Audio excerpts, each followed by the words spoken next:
Hey Gators, I am joined today by Johnny Townsend, former All-American, All SEC, punted in the NFL, all around. Amazing punter for the Florida Gators, a little bit after my time there. Okay, let's jump into this. We have some really exciting things to talk about the spring game that you are spearheading. But before we get to that, I want to talk a little bit about spring ball and the Gators and what you think. Year 3 for Coach Napier, special teams haven't been great the first 2 years, right? At least from, the kicking and punting and their coverages, things like that. They've made some changes going into spring, though. What do you need to see out of the special teams unit as a whole? I think it just all comes down to consistency. I think that's the bottom line. Just seeing the unit kind of be cohesive is something you can get indicators from just by looking at the spring game. If the long snappers are snapping perfect laces to the holders, if the kickers are hitting consistently, different parts of the uprights, if punters are turning over footballs.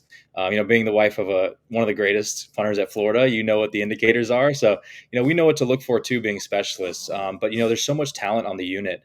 Yeah. My little cousin is the long snapper, so I can't say too much about him, but he's a heck of an athlete. He's had a great career at UF. He has. It's funny. We convinced him to long snap. He was an all-state tight end. I don't know if you remember, but me and Tommy didn't have anyone to snap to us in Orlando, so we used and abused him and would take him out to the field and make him snap for hours. And he eventually got into it. So, Well, Gator Faithful is very thankful for that. I think you have an interesting perspective, same perspective that Eric has, and that what it was like to have practices run when you were at Florida.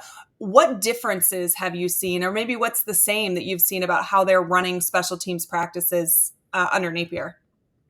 definitely. So I haven't been up there to see any of the spring practices, but in the past, from what I've seen, they just kind of focus on schemes and focus on subbing in and out different personnels to make sure on game days we don't have substitution errors.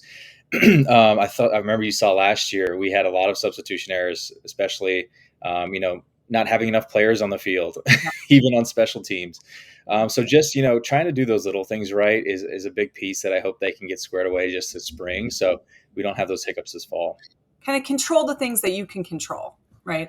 Exactly, exactly. A big piece of it too is also just finding who the leaders are going to be on those units. Even during my time, we had some bad years. We had the 4-8 seasons, and we had the 10-win seasons, and went to SEC championships. So I saw a little bit of both sides of it, and the difference was we had key leaders that were kind of defined on all sides of the ball, even on special teams. So I'm hoping some guys can really step up and be that alpha on the special teams unit specifically, and kind of lead the team. I think that spring games can be really exciting or they can be really boring. And I think, Florida generally has huge attendance when they've got a new coach or when they have, a returning Heisman quarterback, or they have, some of these big names. And this spring game, to me, is starting to get some of that buzz and that energy of some of those big ones in the past. I loved what Coach Napier did to set up how the teams were decided. I think it's really neat that not only are they going to be equal in terms of talent, but I think it's interesting that the leaders of both teams are actually selecting who's going to coach them. I think that gives a little bit of accountability for those coaches too, and really just kind of makes it a little bit more competitive. That's kind of different than how it was set up when you were there, right? Big time. Yeah, we typically had one side of the ball scoring all the points. It's pretty polarized. I think this will kind of like level the playing field, bring a different type of excitement just with the format of it, and give the players and the coaches the opportunity to showcase what they can do, not just as a team but as individuals. And being on a Saturday helps. Oh, You yeah. know, Those you know, Thursday night ones, not fun. not for students would barely come, which is a shame. So hopefully the Saturday will kind of change the dynamic, even from a recruiting perspective. Sure. Do you think it will increase, the competitiveness with other universities from that perspective?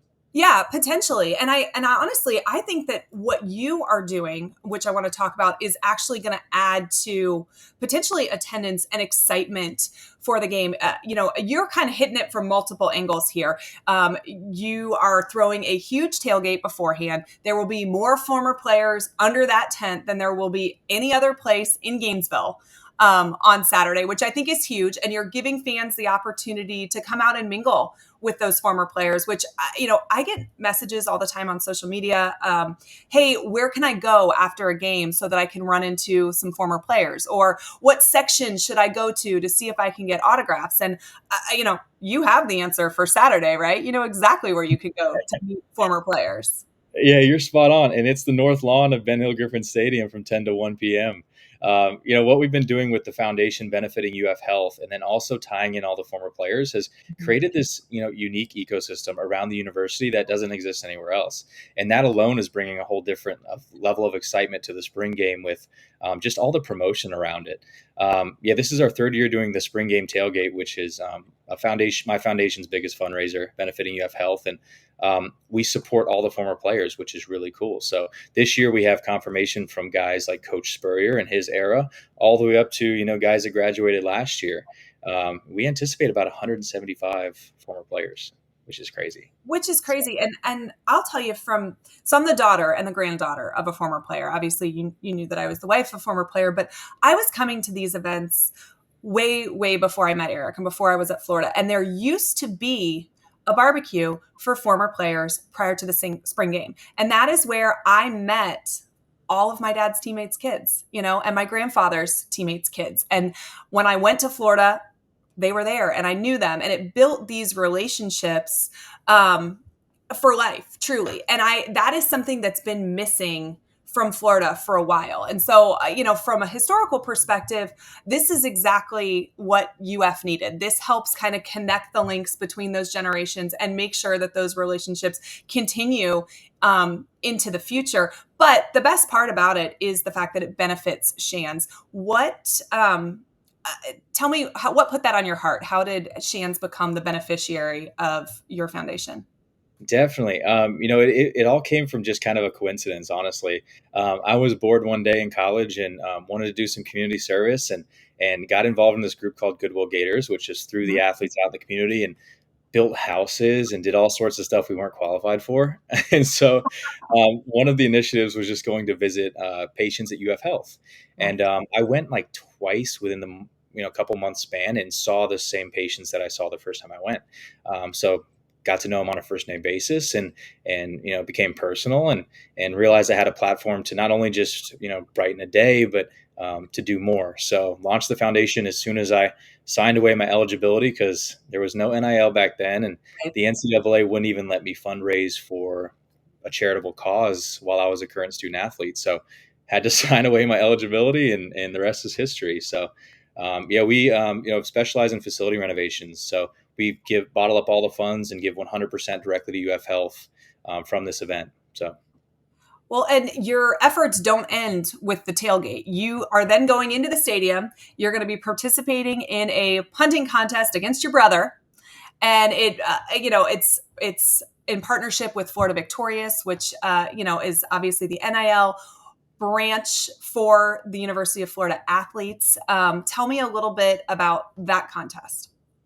Yeah, that will be a fun one. It's funny because me and my brother Tommy, we went head to head at an Orlando Magic game a couple weeks back. I think you saw some footage of this. And I beat him, which is so now I got to defend my title and beat him in this punting competition in the swamp. It's going to be really fun. So we're going to set up on the 50-yard line. We're going to have a target on the 5-yard line. And we're basically going to do like a closest to the pin type punting competition. We'll each kick a few, and whoever gets the closest will donate to a Florida Victorious charitable partner. So we're not sure who we're going to choose yet, but we have some really cool options.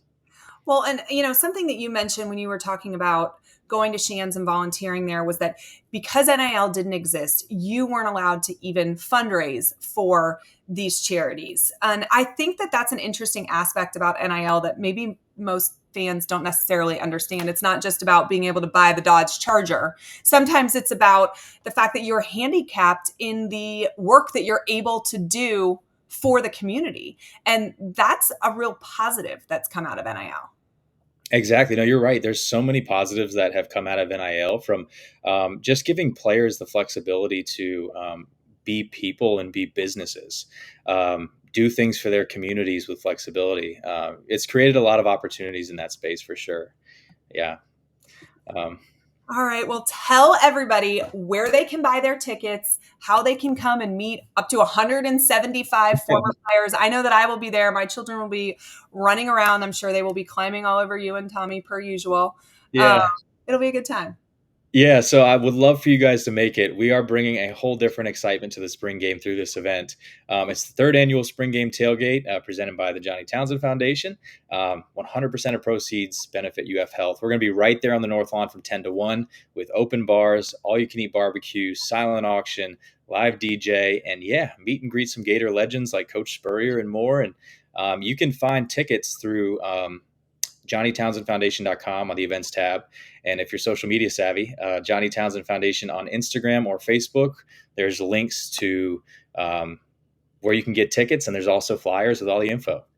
We will make sure that we also link where you can get tickets in the section of this video. That way you can just click directly, come hang out with Johnny, come hang out with lots of former players. And again, all the money raised goes to such a great cause. It's such a fun way, to bring everybody back together.